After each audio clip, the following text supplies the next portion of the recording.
Hello everyone.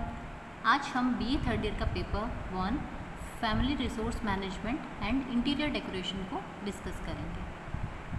Previous lecture में हमने बात करी थी कि जो एक रेंटिंग हाउस होता है या ओन हाउस होता है, ठीक है, उसके क्या एडवांटेजेस होते हैं, क्या डिसएडवांटेजेस होते हैं, या जब हम कोई घर रेंट पर लेते हैं या खुद बनवाते हैं तो हमें किन किन चीज़ों का ध्यान रखना ज़रूरी होता है। ठीक है, इस तरीके से हमें उनके प्रोज एंड कॉन्स पता चल गए हैं। ठीक है, अब हम आज बात करेंगे अगले टॉपिक की, वो है कॉस्ट ऑफ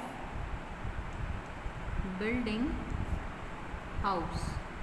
ठीक है, एक घर बनवाया जाता है, ठीक है, या भवन का निर्माण किया जाता है तो उसकी कितनी लागत लगनी चाहिए, कितनी लागत लग सकती है, और कैसे उसका कॉस्ट को देखा जाता है या हमें कैसे उसके ऊपर खर्च करना चाहिए। ठीक है, तो देखिए, प्रत्येक व्यक्ति एक घर बनवाता है। क्यों बनवाता है? हाउस नीड्स फुलफिल करने के लिए। किसकी नीड्स फुलफिल करने के लिए? फैमिली मेंबर्स की, है ना, परिवार के जो सदस्य हैं उनकी आवश्यकताएं पूरी करने के लिए ही तो हम हाउस का निर्माण करवाते हैं। और अगली बात क्या है कि देखिए, घर क्या है, आपकी आधारभूत आवश्यकताओं में आता है ना, आधारभूत आवश्यकताएं जिसमें आपकी क्लोथिंग आती है, फूड आता है और एक शेल्टर आता है। शेल्टर को ही हम हाउस कहते हैं। ठीक है, तो देखिए, ये हमारी बेसिक नीड भी है तो पूरी करनी ज़रूरी ही है। घर बनवाने या घर में रहने के बहुत सारे फ़ायदे हैं। आप एनवायरमेंटल कोई भी इशू है आप उससे बच सकते हैं, जैसे कि सर्दी, गर्मी, वर्षा, हर मौसम से घर आपको प्रोटेक्ट करता है। ठीक है, आपको एक प्राइवेसी प्रोवाइड करता है, आपको अपने लिए खुद के लिए एक स्थान देता है घर। ठीक है, एक स्पेस प्रोवाइड करता है, आपकी फैमिली मेम्बर्स को एक स्पेस प्रोवाइड करता है, आपके सामान रखने की आपको जगह देता है ना, आपके विभिन्न क्रियाकलापों को करने के लिए आपको घर एक जगह प्रदान करता है ना।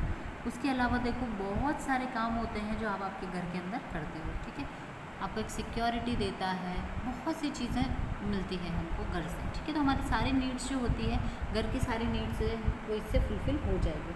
तो इन सभी को ध्यान में रख करके व्यक्ति घर का निर्माण करवाता है। ठीक है, अब देखिए, घर का निर्माण करवाने की बात तो आ गई, लेकिन यह काम आपको पता है कि बहुत ही कठिन कार्य होता है घर बनवाना। ठीक है, घर का निर्माण करवाने में व्यक्ति को बहुत पैसा भी खर्च करना पड़ता है, समय और अपनी स्ट्रेंथ भी लगानी पड़ती है। ठीक है, तो देखिए, हर व्यक्ति घर बनवाने के बारे में सोचे तो देखिए, सभी अफोर्ड नहीं कर सकते घर बनवाना। ठीक है, और जो लोग अफोर्ड कर सकते हैं तो उन्हें किस चीज़ का ध्यान रखना चाहिए कि उसमें हमें कितनी कॉस्ट लगानी है घर में। ठीक है, देखिए, कोई भी व्यक्ति जो अपनी आमदनी करता है या इनकम है उसकी, ठीक है, तो उसको क्या करना चाहिए, घर बनवाते टाइम उसकी जो 3 इयर्स की जो मंथली इनकम है ना, मंथली इनकम, उसको जोड़ करके देख लेना चाहिए कि इतना पैसा है और उतना पैसा उसको अपने घर बनवाने में लगाना चाहिए।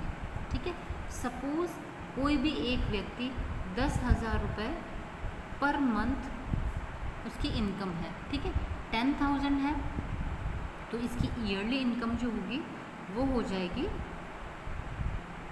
ठीक है, 1,20,000। अब 1,20,000 इसकी पर एनम हुई है। ठीक है, प्रति वर्ष की हुई है। अब हमको ऐसे 3 साल की इसको कॉस्ट निकालनी है। तो ठीक है, तो ये क्या करेगा, 120 तीनों साल की हमने जोड़ ली इसकी। ठीक है, तो 3,60,000 रुपये तक की कॉस्ट का ये घर बनवा सकता है व्यक्ति जिसकी 10,000 पर मंथ की इनकम होती है। ठीक है, अच्छा, 3,60,000 का तो बनवा सकता है, लेकिन उसके लिए इसको पहले कुछ सेविंग कर लेनी चाहिए।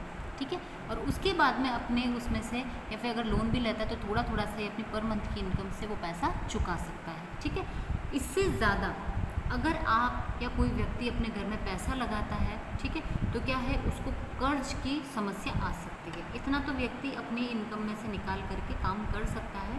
ठीक है, लेकिन इससे ज़्यादा का अगर करेगा तो उसको लोन लेना पड़ सकता है, किसी से उधार लेना पड़ सकता है, तो उसके सिर पर बोझ हो जाता है। ठीक है, तो देखो, 3 वर्ष की अगर हम इस तरीके से अपनी जो इनकम है उसको अगर कैलकुलेट कर लें, ठीक है, तो उससे क्या होता है, व्यक्ति को पता चल जाता है कि हाँ मेरे पास इतना पैसा तो आ ही जाएगा जिससे मेरे को कोई समस्या नहीं आएगी। ठीक है, तो इससे क्या है, व्यक्ति लोगों के जो उसकी फैमिली मेम्बर्स हैं उनके इंटरेस्ट, उनकी नीड्स के अकॉर्डिंग वो घर का निर्माण करवा सकता है। ठीक है, यह सब चीज़ें करने के बाद में व्यक्ति को एक अच्छे आर्किटेक्ट से कंसल्ट करना चाहिए, एक अच्छे आर्किटेक्ट से कंसल्ट करना चाहिए, ताकि वो क्या करता है, मकान का आपको एक नक्शा बना करके दे देता है। ठीक है, ये जो नक्शा बन जाता है ना, इससे हमें बहुत मदद मिलती है। आपकी रिक्वायरमेंट है, आपके घर में कितने मेंबर्स हैं, उनको किसको क्या चाहिए और आप आपके घर में क्या क्या फैसिलिटीज़ चाहते हो वो आप इनको बता सकते हो। ठीक है, उसी के अकॉर्डिंग ये क्या करेंगे, एक घर का नक्शा बना करके आपको दे देंगे। ठीक है, ज़रूरी नहीं है कि आप जो वो एक नक्शा बन करके आया है उससे आप सेटिस्फाई हो जाए या आपको समझ में बैठ जाए या प्रैक्टिकली वो आपके लिए पॉसिबल हो। अगर आप उसमें कुछ चेंजेस चाहते हैं तो फिर से आप इनसे कंसल्ट करके उन चेंजेस को अप्लाई करवा सकते हैं उसके ऊपर। तो क्या है कि जैसा आप घर चाहते हैं ना वैसा आपको घर उससे मिल जाएगा। ठीक है, तो क्या है कि देखिए, नक्शा बनवाने से क्या होता है, एक तो हमें ये भी पता चल जाता है कि हमारे पास कितना एरिया है। ठीक है, और उसका एक आपको ब्लूप्रिंट मिल जाता है। नक्शा जो होता है ना, एक्चुअली एक ब्लूप्रिंट होता है, ब्लूप्रिंट ऑफ हाउस आपके घर का। ठीक है, तो इससे आपको अंदाज़ा लग जाता है। ठीक है, नक्शा बनवाने से कितना कॉस्ट आएगा ये भी आपको पता चल जाता है, क्या क्या रिक्वायरमेंट रहेगी, है ना, और आपको क्या ब्लूप्रिंट मिल जाता है। ठीक है, आपको पता चलता है कितना एरिया है वो घर का यूज़ हो रहा है, कितना एरिया आपका वेस्ट जा रहा है ना, और कैसे कैसे आपको अरेंजमेंट करना है, तो वो एक्चुअली कैसा लगेगा बनने के बाद में। ठीक है, तो इसका एक क्विक अंदाज़ा आप यहाँ से इस नक्शे से ले सकते हो। ठीक है, इस तरीके से क्या है कि आपको, जैसे कि मतलब कई लोगों को हम देखते हैं कि एक बार घर बनवाते हैं, अगर उन्होंने प्रॉपरली आर्किटेक्ट से कंसल्ट नहीं किया है तो कुछ टाइम के बाद उनको कुछ न कुछ आवश्यक, जब तक आप उस घर में नहीं रह रहे हो ना, आपको अच्छा ही लगेगा। जब आप रहने लगते हैं उस घर में तो उस घर की कमियां है या उसमें जो फैसिलिटीज़ नहीं है वो आपको तब पता चलती है। फिर आपको क्या करना पड़ेगा, उसको मकान को जहाँ जहाँ चेंजेस रिक्वायर्ड है वहाँ से आपको तोड़ फोड़ करवा करके फिर से आपको उसको थोड़ा सा नया करवाना पड़ेगा। तो क्या है, बार बार खर्चा, तो इस तरीके से आपके घर की जो कॉस्ट है वो बढ़ती जाती है। ठीक है, तो अगर आप एक अच्छे आर्किटेक्ट से कंसल्ट करके नक्शा बनवा करके फिर उस पर काम करते हैं तो आपको इस प्रॉब्लम को फेस नहीं करना पड़ेगा। ठीक है, और साथ ही साथ में आपको पैसे का अंदाज़ा भी बैठ जाएगा कि कितना टोटली आपके घर बनने में खर्च हो सकता है पैसा। तो वो आपको पूरी लागत बताते हैं कि आपके घर बनने में जैसे लेबर का कितना लग जाएगा, मटेरियल का कितना लग जाएगा, एक्स्ट्रा एक्सपेंसेस कितने हो जाएंगे, एक्सेसरीज़ का कितना लग जाएगा, मतलब सभी की फ़ीस कितनी होगी। ठीक है, तो इन सब का आपको एक रॉ आइडिया आर्किटेक्ट आपको दे देता है। ठीक है, और साथ ही साथ जो आर्किटेक्ट्स होते हैं इनके बहुत सारे कॉन्ट्रैक्टर्स जान पहचान के भी होते हैं, तो ये आपको किसी अच्छे कॉन्ट्रैक्टर्स से आपकी डील भी करवा सकता है। ठीक है, तो देखिए इस तरीके से ये तो होती है cost of building a house, कि आपको कितना कॉस्ट उसके ऊपर खर्च करना है और किस चीज़ का ध्यान रखना है। ठीक है, अब हम आते हैं अगले टॉपिक के ऊपर, उस पर हम बात करेंगे, वो है हमारा topic house planning and construction. ठीक है, house planning and construction means गृह योजना व निर्माण। ठीक है, गृह योजना एवं निर्माण। अब हमें इसमें जो पढ़ना है, ठीक है, वो पढ़ना है एक तो इसके प्रिंसिपल्स कौन कौन से होते हैं। ठीक है, तो हमें पढ़ने हैं principles and governing factors. Governing factors, ठीक है। देखिए, हाउस प्लानिंग मीन्स गृह योजना, कंस्ट्रक्शन मीन्स घर का निर्माण। ठीक है, तो जब आप घर की प्लानिंग करते हैं, कंस्ट्रक्शन करवाते हैं, तो इसके क्या प्रिंसिपल्स होते हैं और कौन कौन से फैक्टर्स उसको गवर्न करते हैं, इसके बारे में हम बात करेंगे। ठीक है, तो देखिए, हाउस प्लानिंग से आपको समझ में आ रहा है कि गृह योजना मीन्स घर बनवाने की योजना, प्लानिंग करना कि हम घर बनाएंगे तो कैसे बनाएंगे, क्या करेंगे, क्या नहीं करेंगे, क्या होगा, क्या नहीं होगा, क्या करवाना चाहिए, क्या नहीं करवाना चाहिए। ठीक है, तो क्या है, इसके लिए एक निश्चित योजना बनाई जाती है घर कंस्ट्रक्ट करवाने से पहले। ठीक है, देखिए हमने मैनेजमेंट प्रोसेस पढ़ा था, तो उसमें हमने क्या बात करी थी कि सबसे पहला प्रोसेस जो आता है वो प्लानिंग वाला प्रोसेस ही आता है। ठीक है, आप प्लान करते हो, एक सोल्यूशन, आपका प्रॉब्लम का आइडेंटिफिकेशन करते हो। यहाँ पर हमारा प्रॉब्लम का आइडेंटिफिकेशन है कि हमको एक घर चाहिए। ठीक है, और हमारी प्रॉब्लम है कि आपको एक मकान की रिक्वायरमेंट है जो आपको नहीं मिल रहा है। ठीक है, अब आप उसके लिए आपके ऑप्शंस क्या है, आप खुद का घर कंस्ट्रक्ट करवा सकते हो, बना बनाया घर खरीद सकते हो, या फिर रेंट पे ले सकते हो।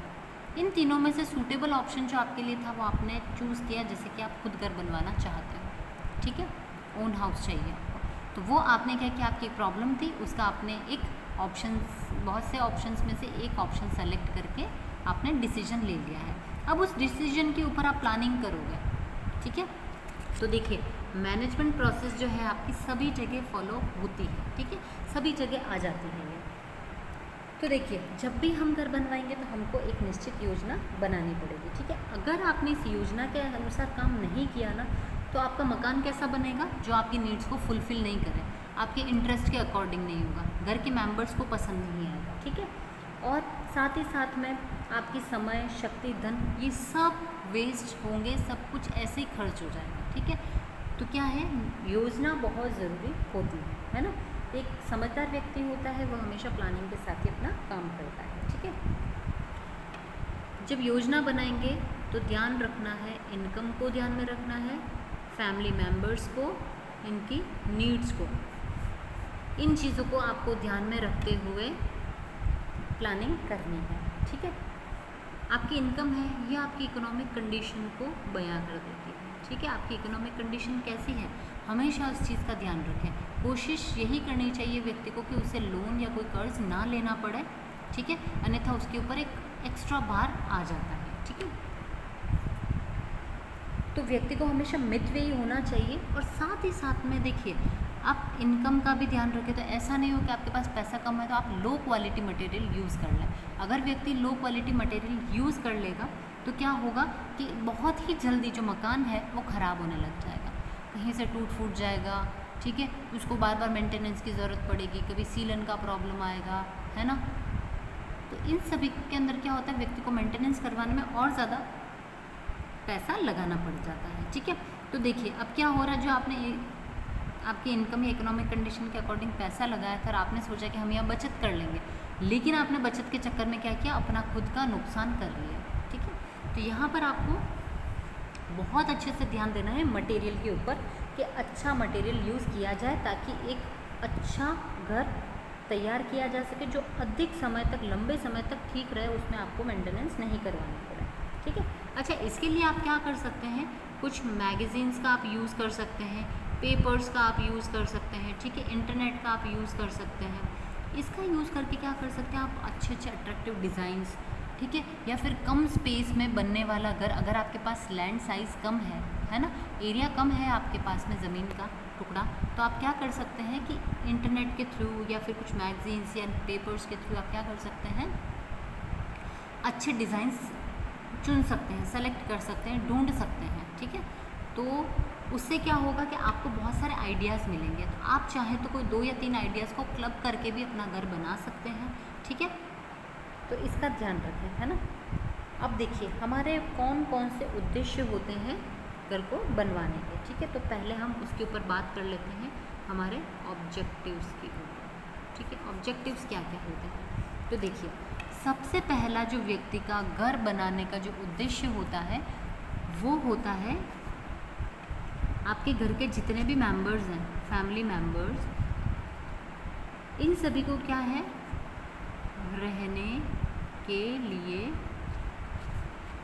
स्थान प्रदान करना। ठीक है, आपको जगह देता है, आपका घर आपके फैमिली मेंबर्स को रहने के लिए जगह देता है। ठीक है, तो उसमें क्या है, वो अपना जीवन यापन करते हैं, है ना। तो पहला ऑब्जेक्टिव तो ये है हमारा कि हमारे फैमिली मेंबर्स को जगह प्रदान करना।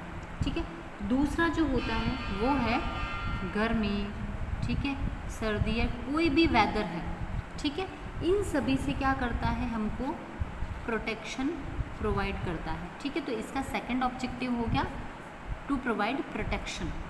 ठीक है, किन से, डिफरेंट वेदर्स है, जैसे कि गर्मी, सर्दी, बरसात, है ना, या किसी भी टाइप की प्राकृतिक आपदा है तो उससे भी आपको प्रोटेक्शन देने का काम करता है। ठीक है, हमारा तीसरा ऑब्जेक्टिव है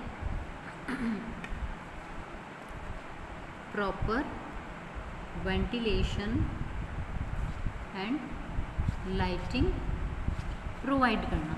ठीक है, एक अच्छा हवादार वातानुकूलित घर देना जिसके अंदर अच्छी लाइटिंग की, अच्छी रोशनी की व्यवस्था। ठीक है, तो उससे क्या है, व्यक्ति की और व्यक्ति के जो परिवार के सदस्य हैं उनकी हेल्थ अच्छी रहती है, उनका स्वास्थ्य अच्छा रहता है, स्वास्थ्यवर्धक होता है। ठीक है, तो तीसरा ऑब्जेक्टिव होता है to provide proper ventilation and lighting. ठीक है, जो कि आपको निरंतर मिलती रहे, है ना, ऐसा नहीं हो कि आने वाले समय आज मिल रही है, कल को अगर उसका कंस्ट्रक्शन में कोई चेंज करवा दिया तो आपको लाइटिंग और प्रॉपर वेंटिलेशन नहीं मिले। ठीक है, या आपने जहाँ घर बनवाया जहाँ से आपके अच्छी लाइटिंग और वेंटिलेशन की फैसिलिटी थी, उस जगह पर किसी और ने ऐसा कंस्ट्रक्शन करवा दिया कि आपकी सारी हवा रोशनी बंद हो गई। ठीक है, तो इस चीज़ का ध्यान रखें कि इन फ्यूचर कभी भी आपकी ये चीज़ अफेक्ट किसी से भी ना हो। ठीक है, चौथा ऑब्जेक्टिव होता है जो परिवार के सदस्य होते हैं, सदस्यों की संक्रामक रोगों से रक्षा करना।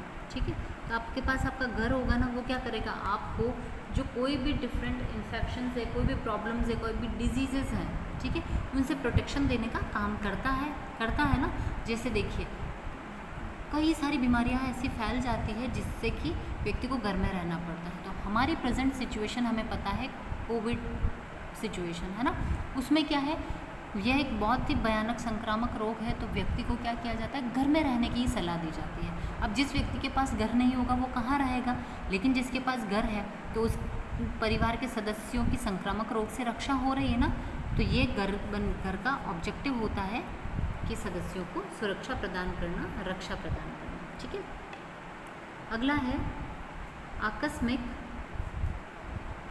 घटनाओं से बचाना।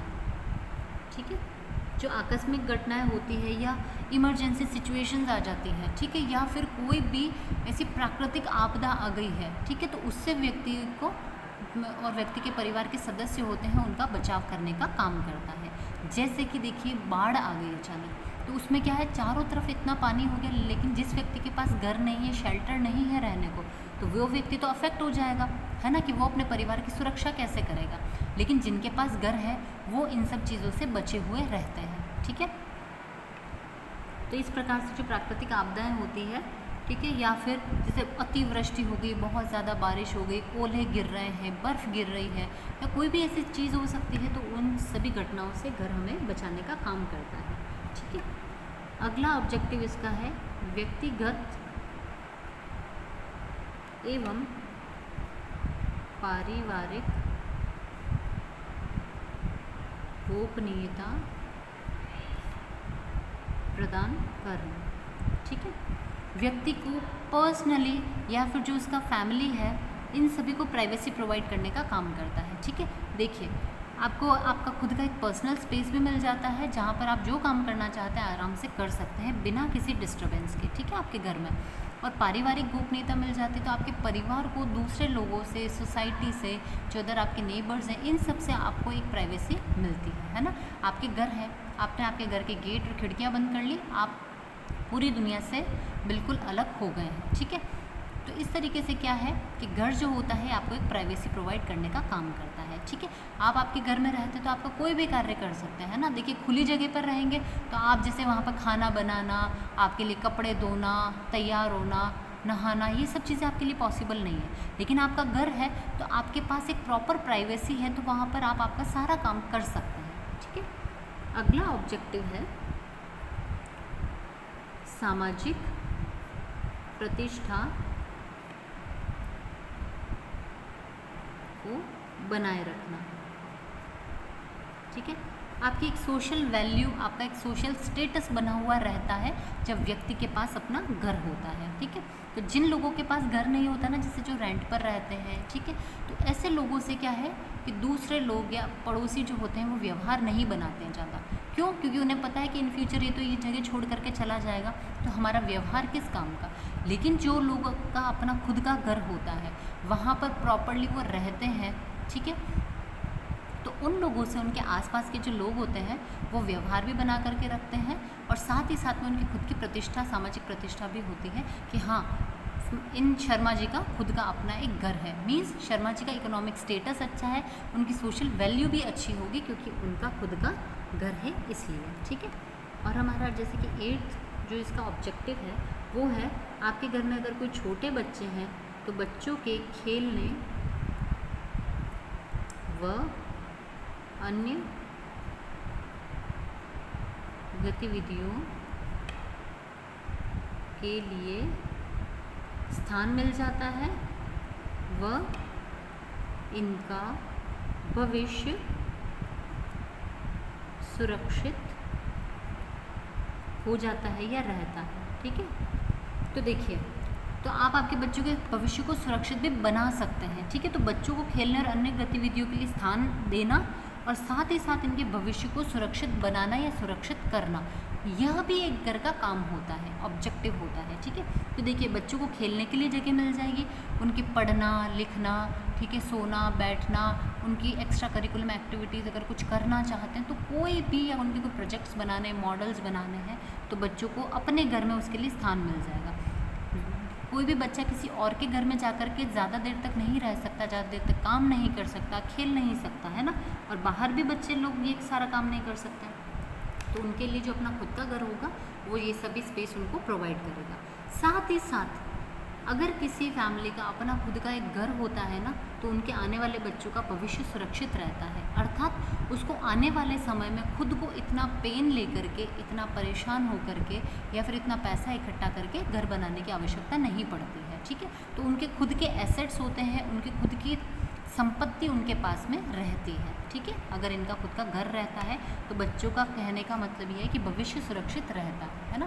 तो देखिए, घर बनवाने से या एक घर जो होता है वो इतने सारे ऑब्जेक्टिव्स को फुलफ़िल करता है व्यक्ति के, ठीक है। तो देखिए, आज के लेक्चर में हमने बात करी कि एक घर को बनवाने की कॉस्ट कैसे डिसाइड की जाती है और हमें कॉस्ट डिसाइड करते टाइम क्या क्या चीज़ों का ध्यान रखना चाहिए, ठीक है। हाउस प्लानिंग कैसे की जाती है, ठीक है, और उसके ऑब्जेक्टिव्स क्या क्या होते हैं, उनको हमने डिटेल में डिस्कस किया है, ठीक है। आई होप आपको ये लेक्चर आज का अच्छे से समझ में आया होगा। अगले लेक्चर में मिलेंगे नए टॉपिक के साथ। Thank you.